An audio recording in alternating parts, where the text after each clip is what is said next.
Hello, everybody. It is time for our Friday night chill Q&A hangout. If you would like to grow as an artist and you can't take an art class, we've got everything you need here at Art Prof: critiques, tutorials, workshops, and professional development. Tell me in the chat what's been happening with you artistically, any projects you're working on, any particular art supplies that you have been thinking about. And by the way, we do have an unboxing today, which I'm very excited about. And remember, if you have an art supply that you would like to see me test out on the live stream, you guys can just go down to the video description below, and we do have my Amazon wish list because, wow, there's just so many art supplies out there, and I guess we just need to try them all. So in case you missed it, I've been away for a little bit. I was in Hawaii. First, I was on the island of Kauai, and then I was in Honolulu for about a week, and I shot an absurd amount of footage. Some of it I've already released. Some of you may have seen some of the shorts talking about looking for colors in the ocean. I mean, just look at my cup. Okay, look at my cup, everybody. What blue do you think this is closest to? I'm going to say cerulean blue. Although, I think a little Naples yellow here. But there was more blue in that ocean than I've ever seen in my life. And I'm not kidding. When I got the photos, I barely retouched them. Oftentimes when I shoot reference photos, I have to do a lot of photoshopping. I mean, maybe that's just because I'm not a great photographer, but these were perfect. I barely touched them. So the scenery is just, you can't take a bad photo in Hawaii, is basically what it comes down to. And by the way, if you would like to pick my brain about any aspect of being an artist, simply drop your question into the chat and I'm happy to answer any of your questions. I know it is now the summer season. I know some people are going away for vacation. I just got back. But tell me in the chat, do you have any summer plans? Are they art related? Because one of my favorite things about going to Hawaii was the Honolulu Museum of Art. It's not a gigantic art museum, but one thing I really liked about it was they had a very good mix of contemporary and historical pieces. I wasn't sure if I was going to see contemporary stuff there, but I did see one wearable sculpture that floored me. I mean, I almost probably audibly gasped when I walked into the gallery. So I can't wait to share that with all of you. And of course, some of you may have seen the short about all of those Indonesian masks. So really extraordinary content coming very soon. All right, so we have some colors. Neil agrees. Cerulean. Veneto says magnesium blue hue. Okay, but why hue? I want to know why it's not hue as opposed to 7A, who says manganese blue, because I don't think I know about hues remotely as much as, say, somebody like Lauren, but there are times when it just makes more sense to use the hue. I think oftentimes it's a cost factor that sometimes you have a painting and it's going to take a lot of paint. And so sometimes adding something to the paint can help you save a little bit. I know Anna Weeder, who's been here on the live streams before, has used things like oleo pasto. So there's lots of different ways you can not break the bank buying all of those pure pigments. Yeah, and good point from Lisa. I like smaller and mid-sized art museums. They are more approachable and less exhausting. I remember when I went to the Louvre in 1996, just being so overwhelmed. I only went there one day. That was the mistake. Really, what I should have done is spent a good 3 days at the Louvre. But that's the problem with these gigantic museums, is that it is just too much to absorb. Actually, tell me in the chat, what is the biggest museum you've ever been to? So I've been to the Louvre. I was at the Metropolitan in New York.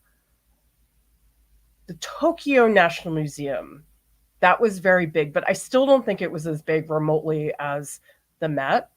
But that's another reason I love those small scale museums, is that it just feels very manageable, which is a really good feeling when you're traveling. And even then, I felt like my feet were falling apart by the end of the day. So, regardless, you're always going to get very tired. Neil is asking, what new supply will you want to try next? Well, I do have interference paints on the live stream schedule for this month. And actually, this is an art supply I've been dying to try. And I'm so excited that somebody sent it to me. So we'll have to see what that is. I have been really wanting to try something with metal because I saw Annalise. Some of you guys may have seen, she was a former student of mine, and I got to meet up with her, and I actually went to her jewelry studio. She took me to the Honolulu Museum of Art. They actually have an art school there. It's not like a degree institution, but they've got serious jewelry studios there. And so she took me all around and showed me all the cool tools and everything. So that will be coming soon. But she has this really cool technique where you're able to pour pewter and make something called a gravity casting, which I can't even begin to explain. She explains it in the video way better, but it's basically a way that you can cast with metal without any fancy supplies, and you can also do it at home. And so I've been sort of dreaming about pewter ever since she showed me that technique, and I think you guys will too when you see this, because it's just the coolest thing. Oh yeah, Jen, Art Institute Chicago. Yes, I went there. I was in high school. I did a summer program when I was there, and that is also a significant museum. I really like that museum. There's something about the layout that makes it very manageable, even though it is so large. Alexandria is asking, the Met is bigger than BMFA. I don't know what museum that is. So if you want to follow up and clarify, I'm happy to answer. Yay, new art supplies. Beth says, I bought some cheap brush markers for the pets workshop. You know something, Beth? I'm a big fan of cheap art supplies, because when I'm using a cheap art supply, I notice that my mindset is so different. If I have a beautiful sheet of paper, it's a little intimidating because you're like, oh my gosh, this piece of paper costs $20. I feel like I don't want to screw it up. But when you have inexpensive supplies, I think it does liberate us from that pressure of having to do something, because it's like, oh, well, these only cost this amount. It's not a big deal if I ruin them. I know Mia oftentimes buys cheap brushes on purpose because she also doesn't like the pressure of a really expensive brush. Tali says, trying to focus on my art goals for my comic series and children's books while thinking of my niche. Have you known artists who did art as a part-time while keeping their day job? Most artists are doing that. I think it's not common for people to be 100% full-time artists. Most people I know have something like that. I mean, even if I point to academia, for a lot of artists, academia is the bread and butter job, and then their studio practice is a piece of that. Now, people I know see that as an art job, but even though it's art related, it is a job. You're not doing your actual own artwork. But I know tons of people that do that. And I know a lot of people who really just didn't want that to enter their art space. Actually, there's a wonderful article about Sarah Z in the New York Times. I think it came out 2 days ago, but they interviewed her, and it was very interesting. They asked her, did you ever work as an assistant for an artist? And she said she was very deliberate when she finished graduate school that she did not want to do that. And I think she said she worked at a theater answering phones or something like that because she really did not want her day job to be part of her art practice. And to me, that makes a lot of sense. If I'm using up my art brain all day, there's not a lot of space for that in your own work.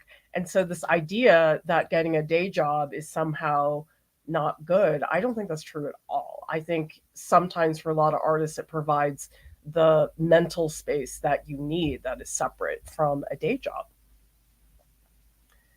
Also, we have, oh, National Gallery. Yeah, I went there a really long time ago, but I feel like it doesn't count because I went with my two kids when they were 7 and 9.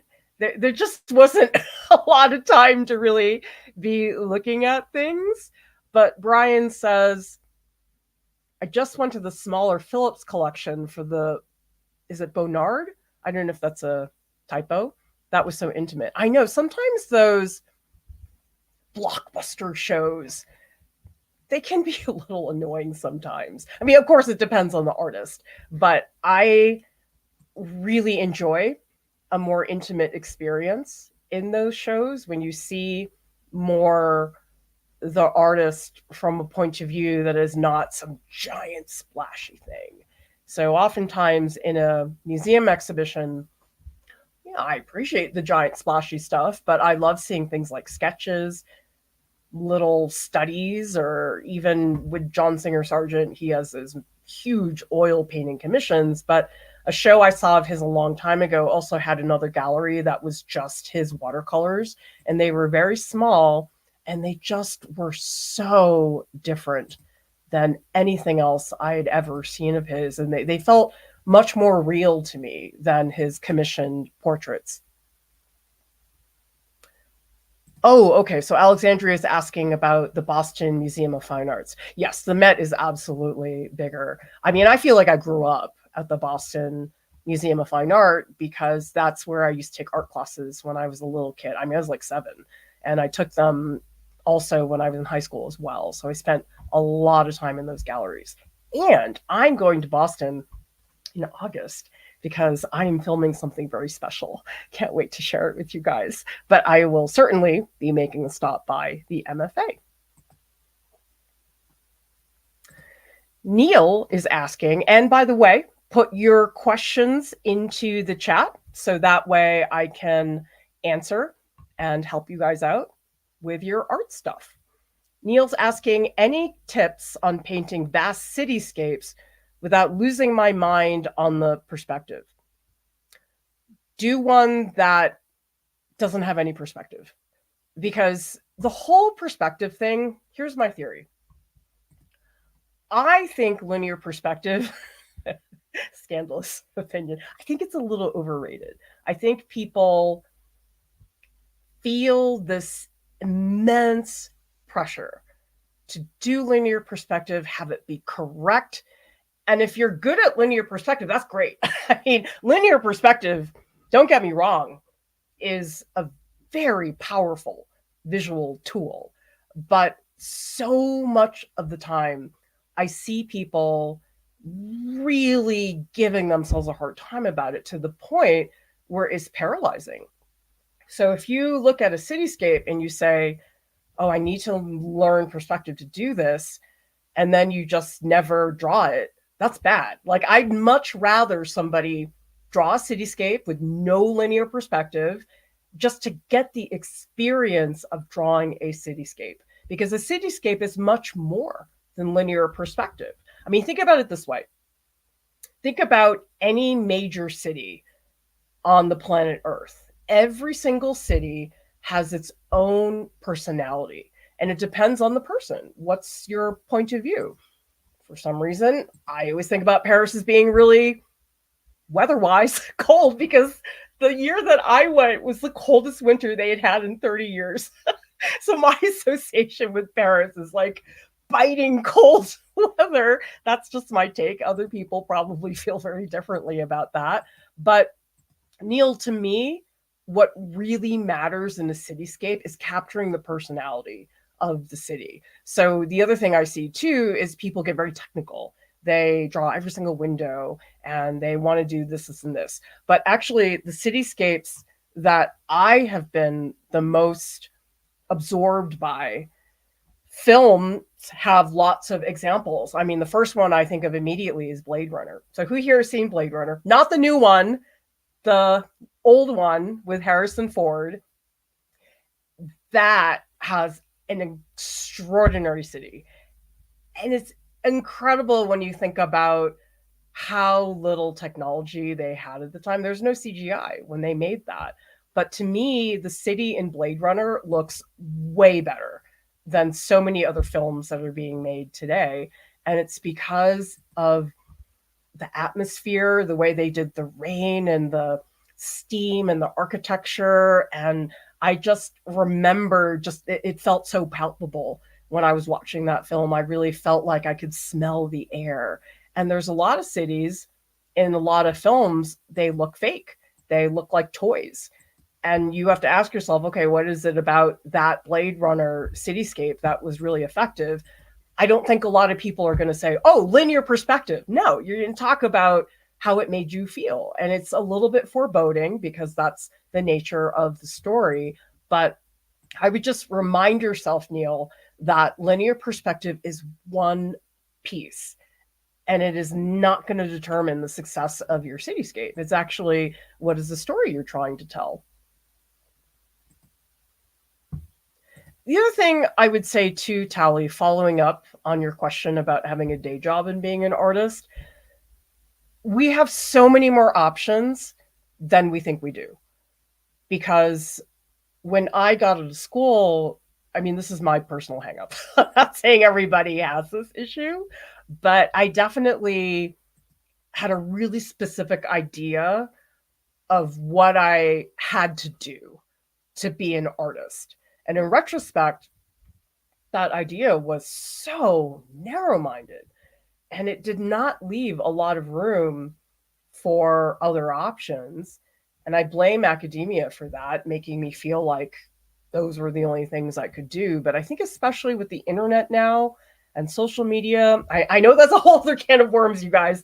I'm not going into that right this second, but people have many more opportunities than they used to have.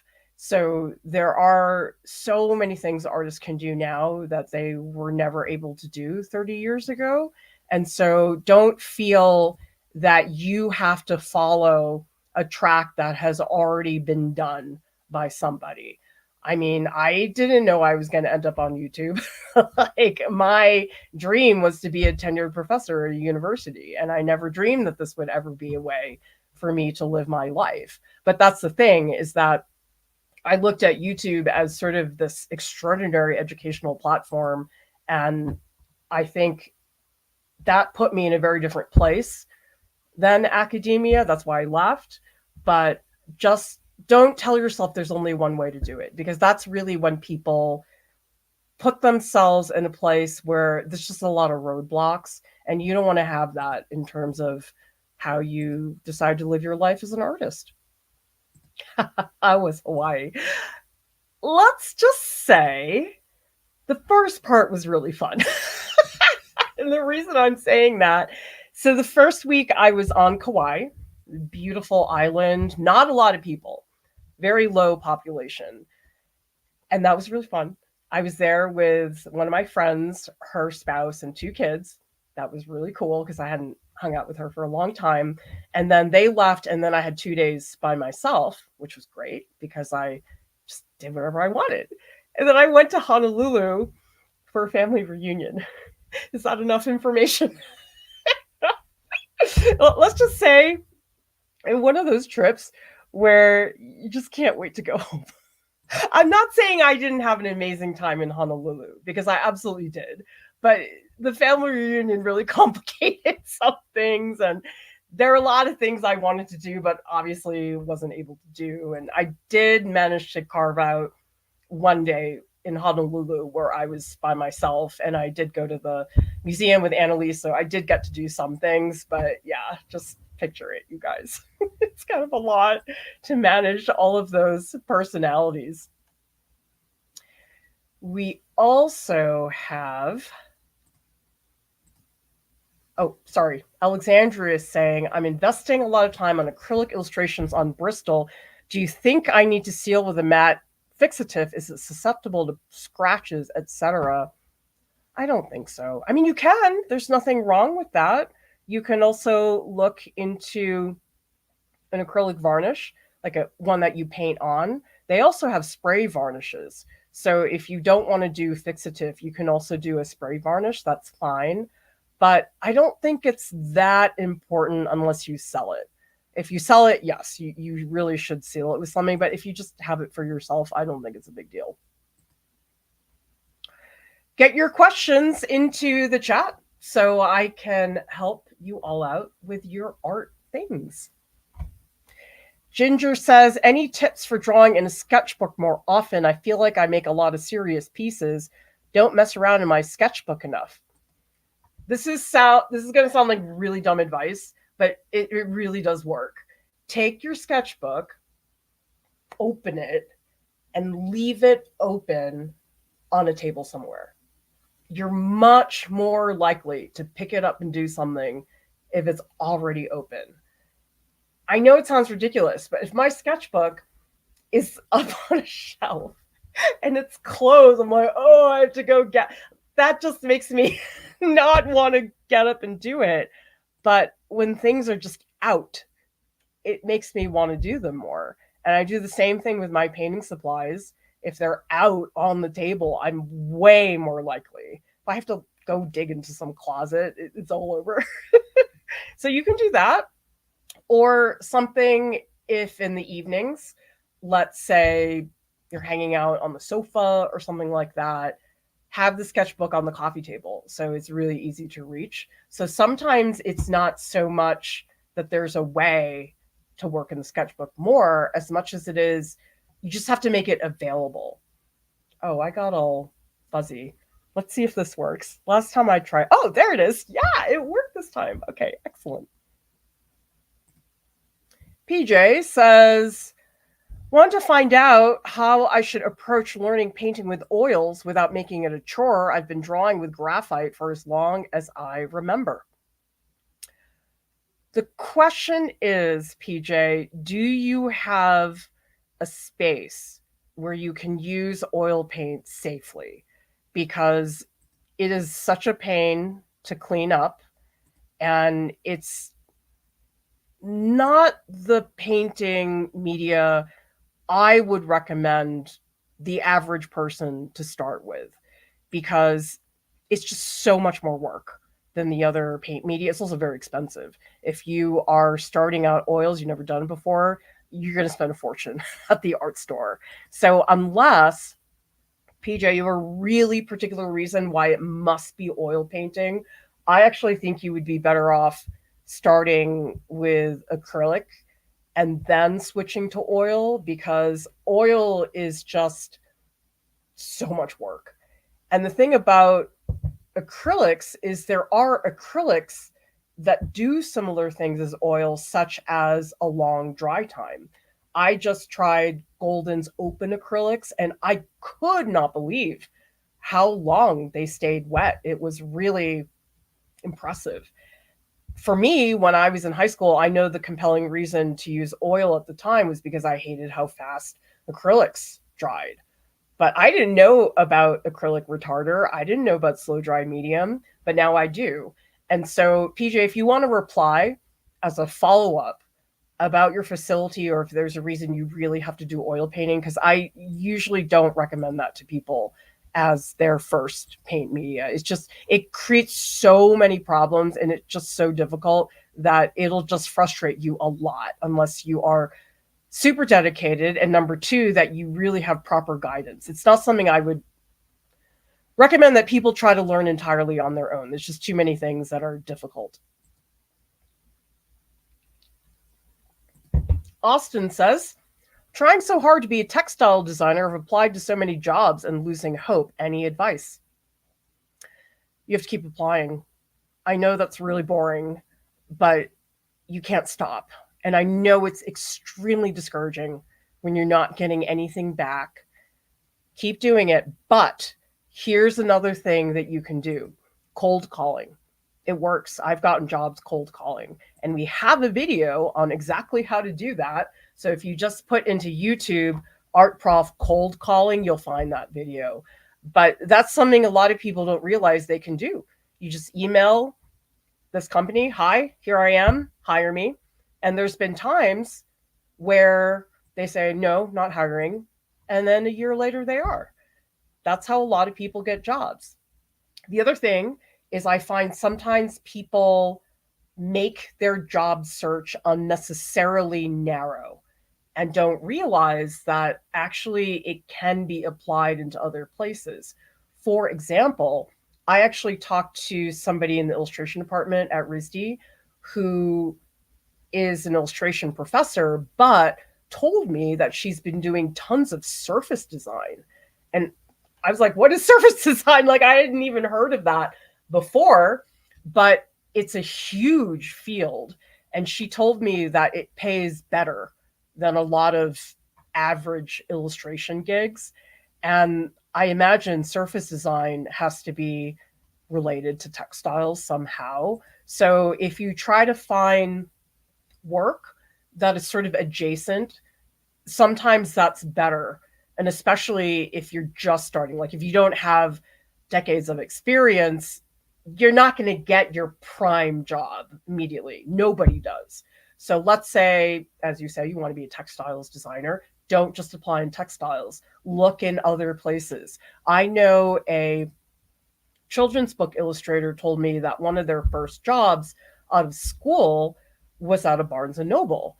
And so you could think, oh, well, that's not really related. It is, because you know something? She got to go and see what books people were looking at. She got to see how people interacted with children's books and how parents behaved. And that was basically research for becoming a children's book illustrator.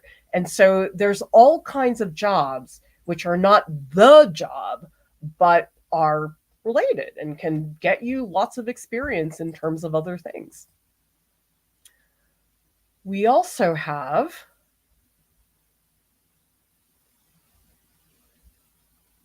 Ashley. Did you do teaching assistant during graduate school? Any tips for a noob? So are you teaching a class right now, Ashley? If you can follow up, I can answer that a little bit better. I did not do one because my graduate school didn't have teaching assistantships. So if anybody here is applying for an MFA, and if you are, type me MFA into the chat. That's all you have to say. You don't have to say anything else. And no pressure. You don't have to do that. But sometimes it's nice to see who else is here wondering about the same type of information. But that's very important to research. If that's important to you, you need to make sure that the school you are applying to actually has that, because not all graduate schools do.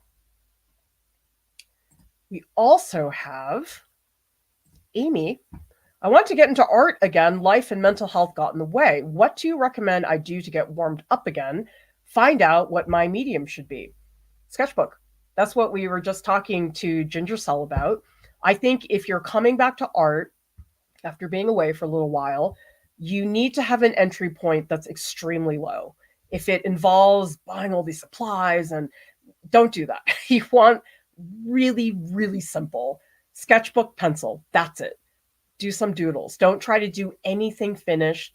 Don't try to improve right away. You just need to get your hand moving. That's the only thing that's really necessary at that point. So get that sketchbook, do a little bit. It doesn't have to be every day, but you just need to log the mileage, moving your hand across that surface. Tali is asking, how are you able to find your art niche? Or do you think a niche is unnecessary to have? It really depends on the artist and also the field.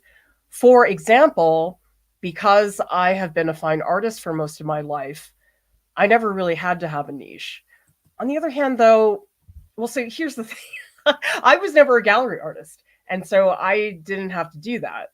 If you're a gallery artist, probably you would need to, because you need to find the right collectors and dealers who are going to pick up your work. But having a niche is extremely helpful because it targets your exact audience. Because here's the thing, you guys, people think, oh, the more people that see my work and appreciate, the better.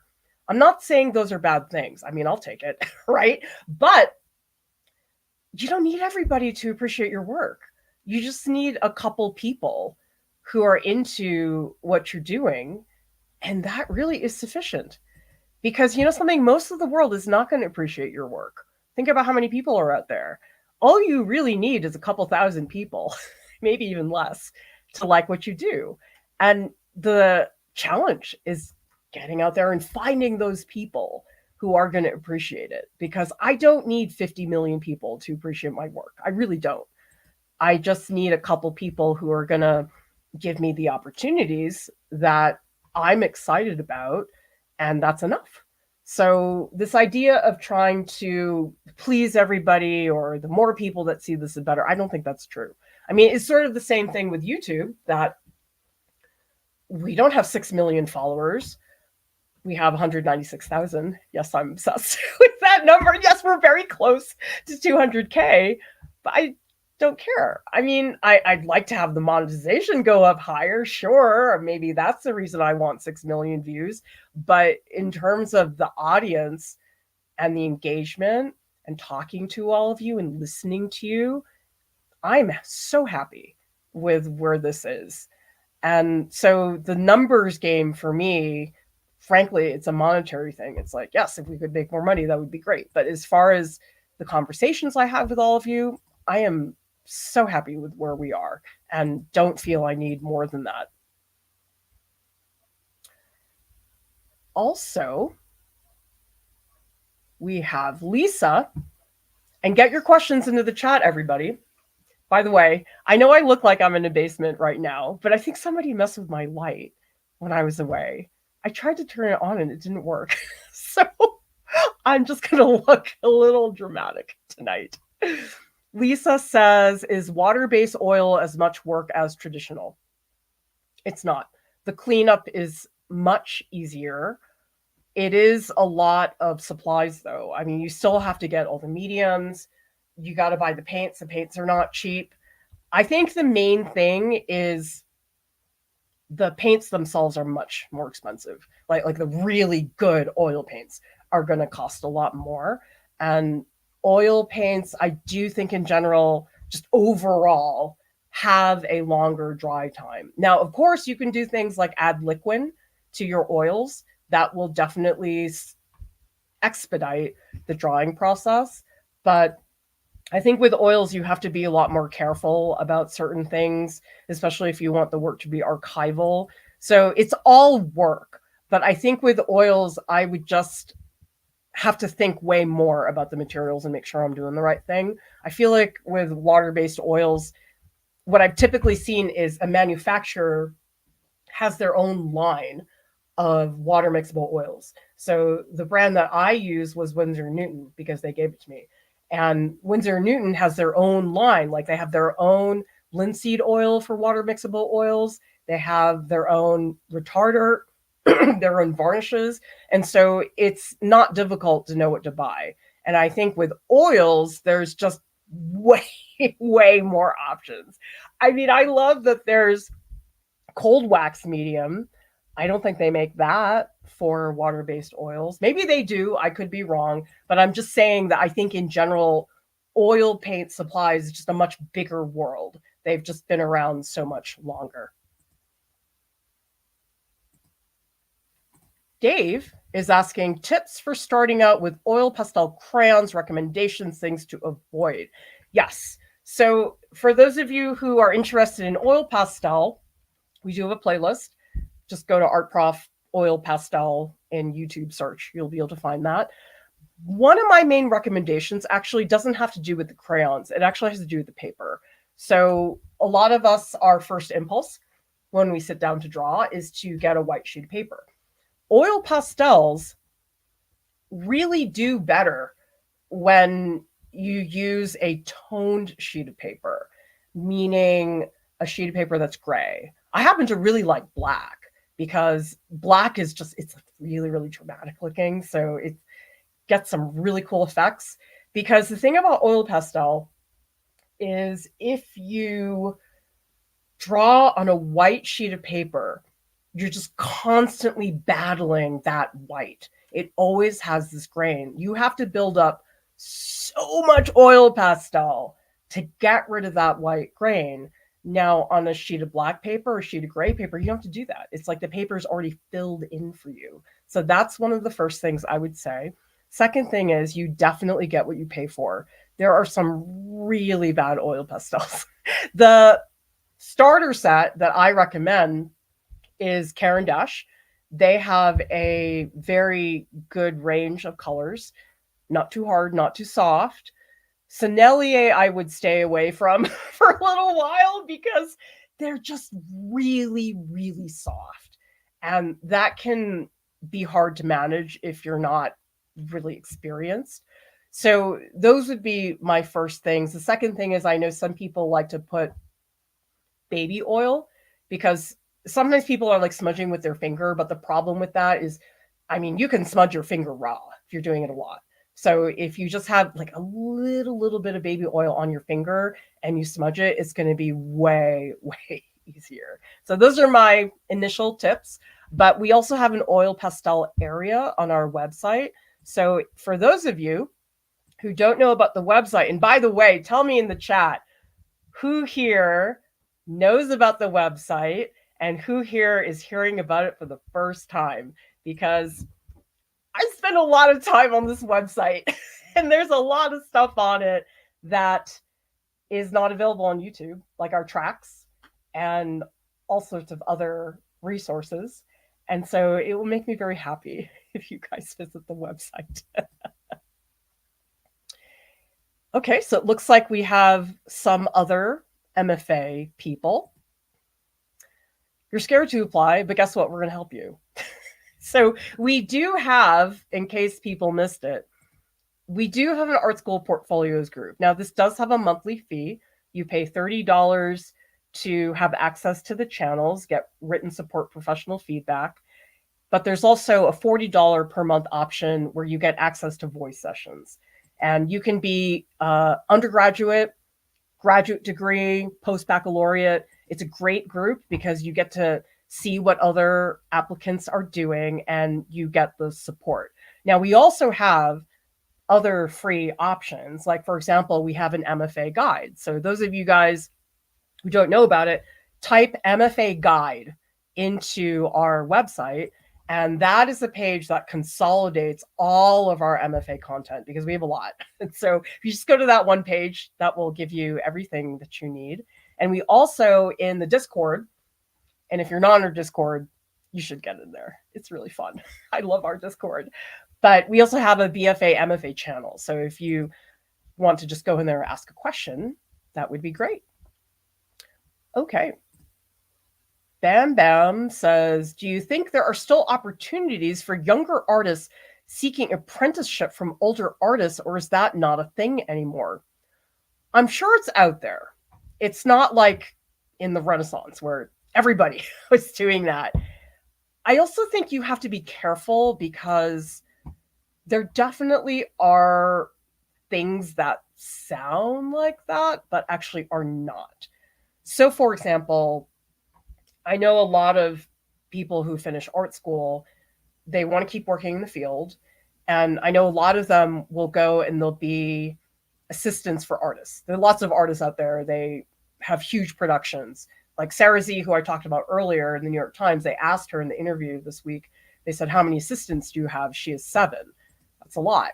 She does a lot of work and needs all that. But honestly, a lot of those assistant jobs is just grunt work.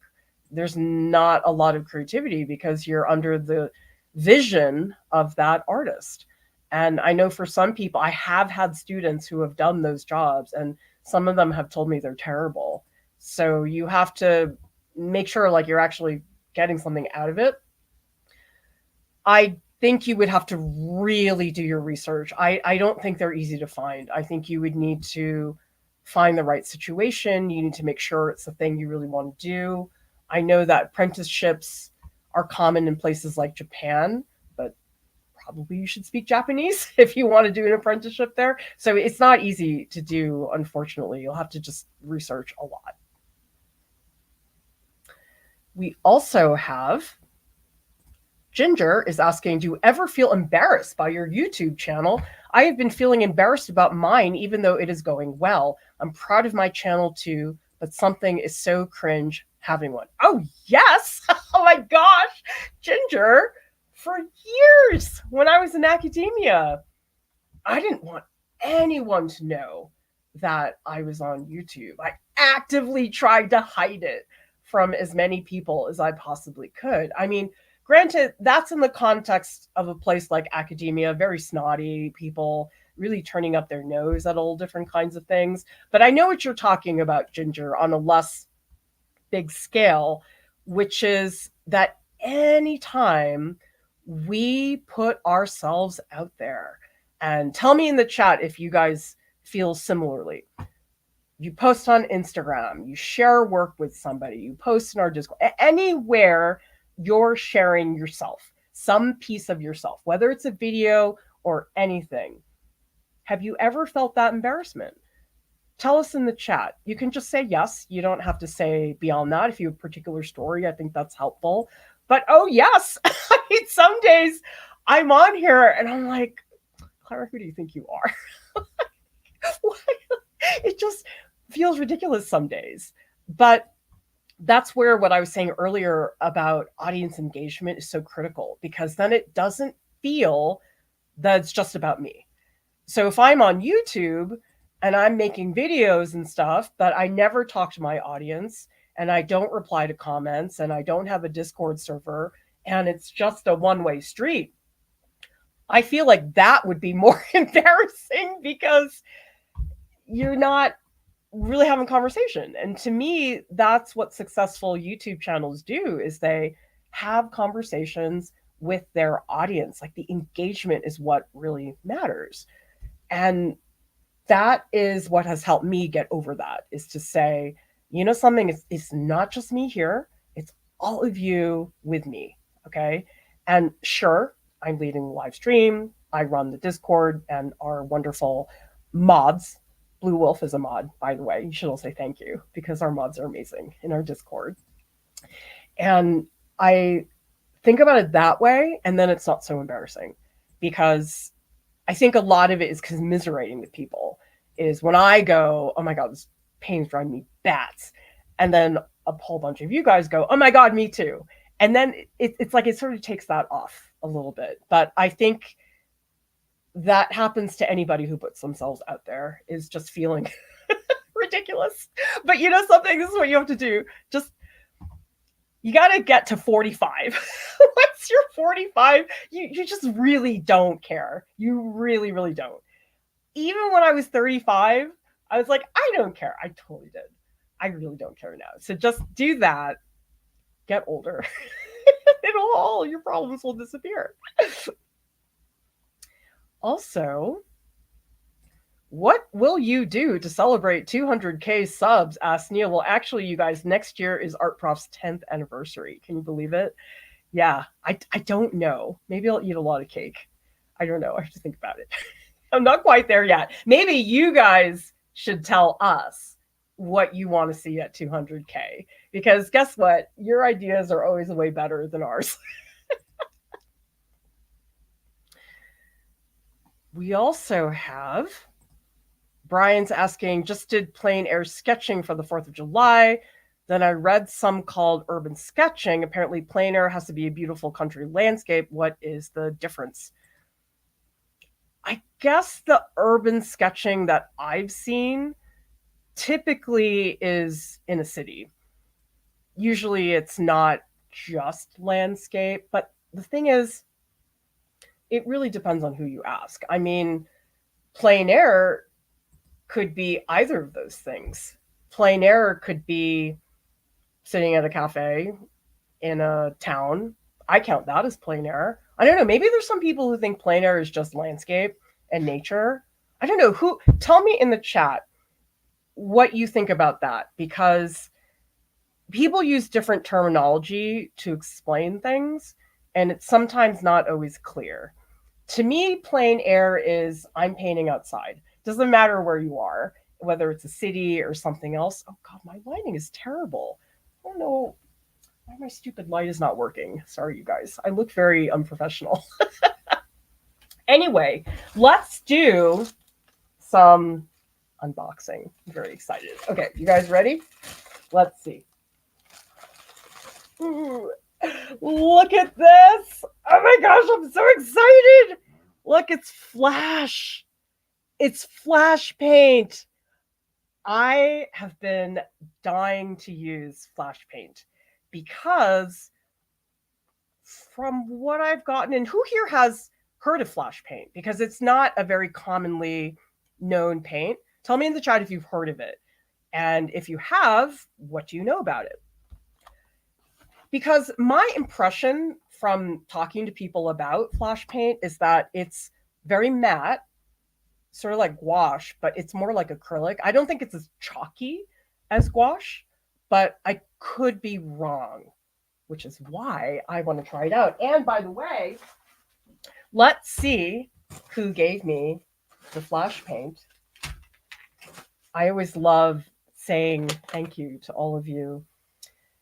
This message is from Anna Claudia. Hope you love this new art supply discovery as much as I do. I recently tried it. I'm absolutely hooked. Can't wait to hear what you think and see your creations. Well, this is going to show up on the live stream. And let's see what the paint tubes look like. This thing to open. Okay, let's see. See what that looks like. Oh, cute. Look. Oh, look at that. Okay. So the tubes look like this. And then I guess this is what is that? Is this varnish? It says, oh, okay. I think this is varnish. I can't read. Is this in French? Yes. Okay, so on the tube here, it says emulsion vinyl, extra fine, matte. All right. Well, I don't have my reading glasses, so I can't read anything on the bottle, the tube, but we will find out very soon what these paints are like. All right, let's see other stuff. God, this reminds me of the days when we didn't have enough money to buy equipment. We had terrible lighting in our old streams. Millipede says, I wonder if this would be the same with wax pastels. Are you talking about crayon?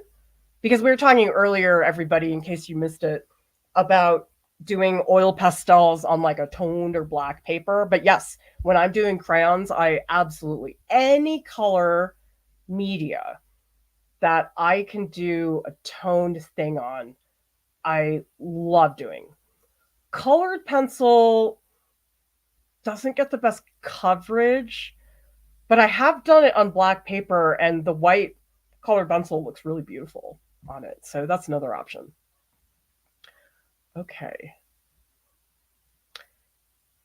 So Bear Dodge says, I like the no pigment oil pastel media sticks, puts down a base to aid in blending. Right. You told me about that, Bear Dodge, and I totally forgot about that. Yeah. So a lot of the oil pastels have, sometimes it's called a blender, something like that, but it doesn't have pigment in it. And so it's really nice for blending. Thank you for that tip. I knew there was something. There's always something I forgot. Oh, yay. I'm so glad you guys like the website. I spend so much time working on it. Okay, Dave, check it out. Fantastic. Ginger is asking, when do you recommend joining the MFA group? I'm applying for next fall. I don't know when is a good time to join. I already have so many questions. Join whenever you can, because honestly, the biggest mistake I see with art school applicants is they wait too soon to get the right information. So it happens a lot.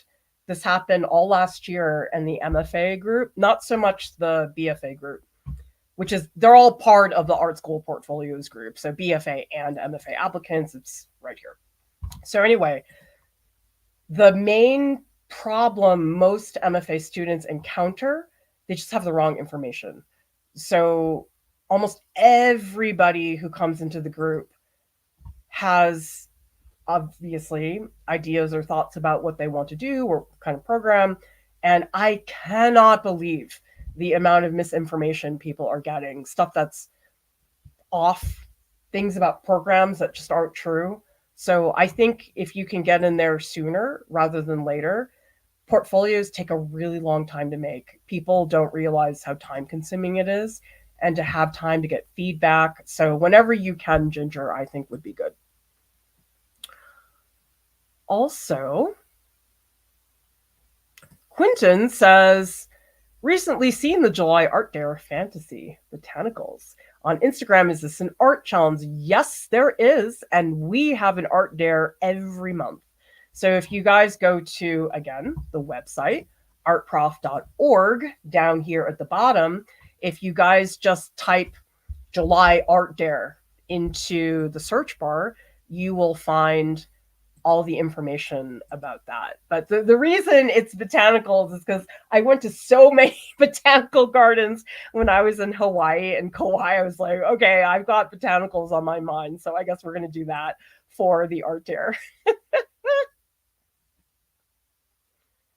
Okay, yeah, a lot of other people here, Ginger, really sympathizing. Noodle Cat, I avoid using certain socials to avoid people I know seeing it. We also have Slate. My first process video, a friend criticized it after it only been posted for 5 minutes. Oh man, wow, that was really fast. Jeez. Lil Tortilla says, what do you recommend I do since I can't attend Savannah School of Art and Design because of the expense? So if you could follow up, Lil, are you trying to do self-study, or will you be taking, let's say, a class in person at a continuing education program or something like that? Because that'll help me give you a hand with that a little bit better. Retro Boy asks, how do you get good at art if you're all over the place? Be all over the place. Just do that for a little while. I think this whole thing about focus and finding all these things that are super specific, you have to be all over the place first. You can't start out being focused. Keep doing that, and eventually you will find the thing that you're really, really into. But it takes time. And the whole thing about improving is I would just recommend that you get really specific about what it is you want to improve, because we all want to improve on certain things, but it's not helpful to say, I want to improve in general. So if you say, okay, I want to get better at color, you just work on color for a little while. Don't do the other stuff. Because I think sometimes what's hard for a lot of people is they know they want to improve, but they try to improve everything all at once, and it's totally unmanageable. So whatever it is that you think you need the most improvement upon, like let's say, oh, I think I need to get better at backgrounds, or I need to get better at linear perspective, whatever it is. Well, I really do look like I'm in a basement now. This is really bad lighting. I'm telling you, somebody messed with my light when I was away, and it was too late. Also, We have, oh, you guys are like having a party in here. I think this is great. Okay, so we were talking about plein air versus urban sketching. Bear Dodge says not in studio or not from a photo, then it is plein air. Yeah, that's pretty much my thought as well. Beth says, I feel like even if it's just walking out on my deck, I am painting in plein air. Absolutely. You could just walk outside 2 inches from your door and you are painting plein air. Okay, so Elisa loves flash paint, very matte. C. Cantrell says for signage. I don't know, actually. If somebody knows, I'd love to hear about that. I don't think you do. I have to do some research now because that's what I did when I did the live stream testing out egg tempera. I went online and tried to find some things, and it was really hard to find good information. I mean, I just was like pouring through all these things. And I think the hardest thing is that a lot of it is it's a video or it's like some dense article that I can't navigate through. And my life is all about bullet points. If there's no bullet points, I can't deal. Well, that's the other thing is people are talking to me about So Flat, which by the way is actually on my Amazon wish list. So if you guys want to send me an art supply and you want to see my reaction to it on a live stream, just go down to the video description below and there is an Amazon wish list you guys can pick from. And if you want to send me something that is not on the wish list already, you can just send me a message on socials or whatever in the Discord, and I'm happy to put something on my wish list. We also have Ginger's asking, can I be in De Medici in the MFA group? Why don't you send me an email, Ginger? We'll figure something out. I'll set it up for you. I feel like the mafia. And PJ, working with charcoal powder for the first time. Most dopamine releasing thing I've ever done. That's very exciting. Oli's asking if I'm applying for a fine arts program, would it be okay if more than half my portfolio is digital art and not traditional art? Panicking a little if I should crunch out more art ASAP. Is it an MFA or is it a BFA, Oli? Because that makes a big difference. So if you could follow up and let me know, it depends on the type of program.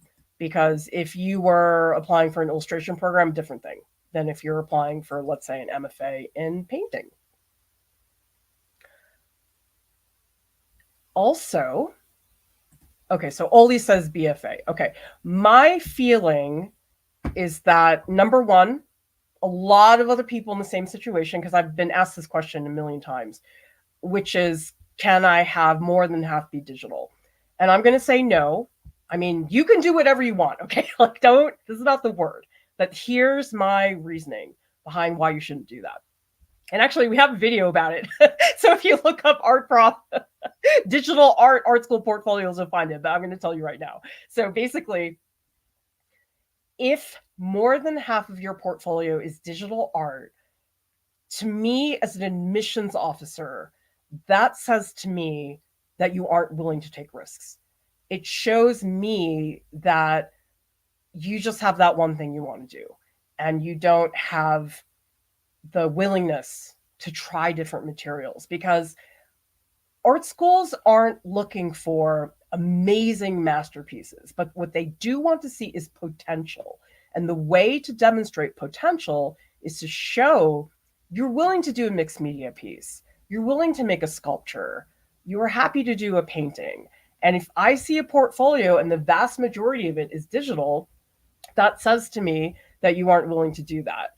So the whole thing about digital, and this is so different than when I was a kid, is that I think, and maybe some of you guys can disagree with me, but if you're a kid today, let's say you're a teen now, or let's say you're in like, I don't know, up to 25 or something, most people I know learn to draw on an iPad before they learn to draw with traditional media. I saw it with my own kid. She was drawing on the iPad a lot. And it's only recently that she's actually said to me, you know, something, I learned way more, way faster with the traditional media. And it's taken her a while to figure that out. I mean, she started really young. She was like 8, she was doing that. But she's been doing a lot of traditional work now because she's just finding so many things easier. I know people don't like traditional sometimes because obviously there's no undo button, but that's the thing, is that if I see a portfolio and somebody's just sticking to that one thing, it says to me that you aren't willing to take that risk. You aren't willing to do a material that maybe isn't so forgiving, one that is much tougher on you. So I would recommend anybody here who wants to apply to art school, MFA, BFA, transfer, post baccalaureate, I highly recommend this art school portfolios group because there's so much misinformation. And I think there's so many portfolio videos out there. I mean, we have a whole bunch. So I'm not saying that those are bad, but I think sometimes it gives people an unrealistic feeling that their work has to look like that. Because I've looked at so many portfolios, and when I think in my head about all the portfolios I've seen, and then I look at the ones that are posted online, the ones that are posted online only represent about 10% of what is actually being made in those portfolios. And so what happens is people see, oh, my accepted art school portfolio, and you say, oh, that portfolio got in, I should do a portfolio like that. But actually, that's not always the case. I mean, clearly people do get in with those portfolios, but I've seen portfolios that look nothing like the ones on YouTube that I thought were incredibly strong. So that's the issue, is that if you try to prepare a portfolio with no guidance and you're doing it entirely on your own, and you're just looking at that very curated group of portfolios, it's like your world is so small and the creativity shrinks because you're not looking at the bigger picture, which with guidance and support you would actually get. Join our Patreon group. This is a 24/7 art party. You get access to weekly voice sessions with staff. I write very long critiques. You get support in a small group of artists, and there is no critique rule in the Patreon group. Art Prof has services, artist calls, portfolio critiques, statement editing. Art Prof has a podcast. It's available on Spotify and also on iTunes. And subscribe to our channel for more tutorials, critiques, and business tips. Everybody, thank you so much for watching. I'll see you next time. Bye.